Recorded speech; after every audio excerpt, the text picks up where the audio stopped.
Hey guys, it's your best boxing friends. I'm Kelsey. This is Rachel. Rachel, big fight over the weekend in the junior middleweight division. Are you covering up your hair? Yes. Okay. I haven't got a haircut yet, so I wore a hat. Go Rangers. We're not very good this year, but I still support my team. I'm loyal. Jarrett Hurd was the unified junior middleweight champion. Fought Julian J-Rock Williams in what was a big upset, but maybe shouldn't have been. Williams pretty much completely dominated the fight. The scores were pretty close, but I attribute that more to judges kind of giving the champion, the favorite, the big favorite, the benefit of the doubt. They do that sometimes. But to me, man, J-Rock went in there, completely dominated the beginning of the fight, and then carried it through to the end, and it was a really impressive performance. What did you think about that fight, Rachel? Yeah, I thought from the beginning that Williams it was like, oh, he seems to be the more skilled guy, but you look at Hurd and he's big, Yeah. and he kind of can, like, it seemed like he can bully his way into wins. Because if you have a guy that's like, big, and he kind of uses like that size to kind of just like fall into you a lot, you know what I mean? Like to have a big guy just on top of you all the time can be really wearing, and it reminds me of somebody else, but I can't think of who it is. Yeah. But I feel like I've recently seen somebody else who fights like this that can kind of just slowly like overcome their opponent, not with skill, but just by just grinding it out. Yeah, he's exactly. He's just so much bigger. It's crazy to me that when you see the guys next to each other, Jarrett Hurd pretty much standing next to any other junior middleweight, just seems so much bigger. How can he weigh 154 pounds?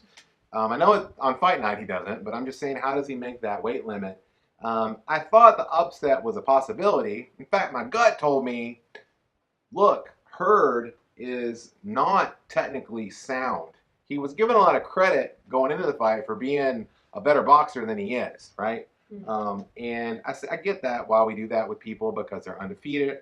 Jarrett Hurd's a really good fighter, but his game is not skilled boxing. His game, not to say that he doesn't have any skills, because he does. You don't win a world championship without being a skilled fighter. But what I'm saying is that, you know, for a guy as tall as he is, he doesn't use his jab.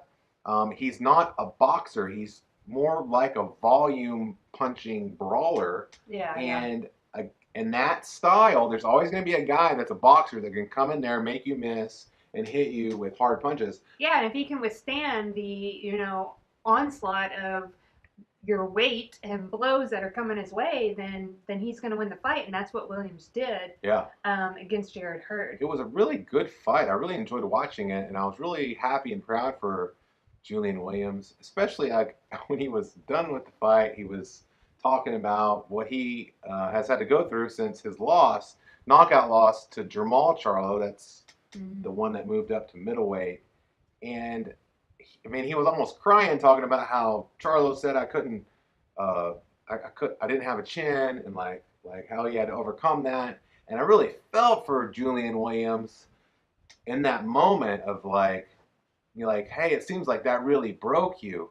But then at the same time, I remember that situation, and I was like, man, like Julian Williams lived by the noise talking, die by the noise talking. Like, you talked so much noise before you fought Jamal Charlo. Like, you were the one that made that fight happen. And I remember it going kind of above and beyond just the, hey, let's fight. It was kind of, talking a whole lot of trash, and then you got knocked out, right? I feel like that's a good learning experience for him, and that, hey, I don't know. I just remember him going a little overboard, and then because that's like when Jamal knocked him out.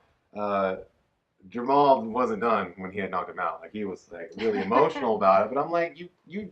It's not like Jamal just did that for no reason. It's like because all the things that you were saying and doing on Twitter and all that stuff.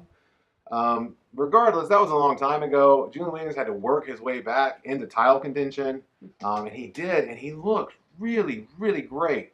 I was thinking about the junior middleweight division and how good it is right now with the two fighters we talked about, Hurd and Julian Williams, who's the unified champion.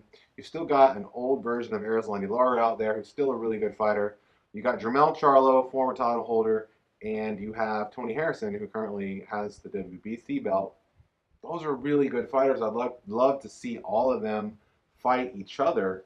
And all of them are tied to the PBC, and that's great. That's a lot of good fights. And I was thinking when I saw Julian Williams, I was like, you know, he might be right now the best junior middleweight in the world. He looked that good, and that's super impressive. Yeah, it's a good time to be a boxing fan because, like, we were talking about this division, and the heavyweight division is stacked. Yeah. We had action in light heavyweight, which is, or not like cruiserweight, which is like unusual. Yeah, right? With Usyk when he went through all those kind of making a splash, and then you have like the World Boxing Super Series, right? And what about welterweight? You got Pacquiao and all those guys fighting each other. Like, it's a fun time. Yeah, it seems like there's lots of divisions that are stacked with like lots of fights that can be made.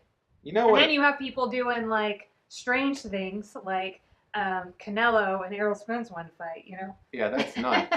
There's a lot of really big, great fights that are going to happen in boxing, and I'm excited about it. Talking specifically about the junior middleweight division, there's one other junior middleweight out there named Jaime Munguia, who's promoted by Golden Boy Promotions, who fights on DAZN, and who's not going to get in on any of this awesome junior middleweight action because he's not tied to the PBC. And yeah, of course they could make those fights, but why would they, right? Like, if you're Oscar in DAZN, you're building up Jaime Munguia to eventually fight Canelo Alvarez. And if you're in the PBC, you have all these great PBC fighters that can fight each other. Let's keep it in-house and not lose potentially a title belt or lose some credibility by fighting Munguia. That's just the nature of the game. That's how boxing is. That's how life sometimes is situated.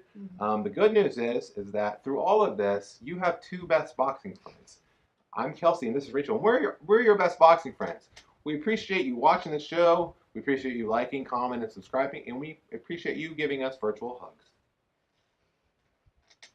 Or should it be like this? I don't know.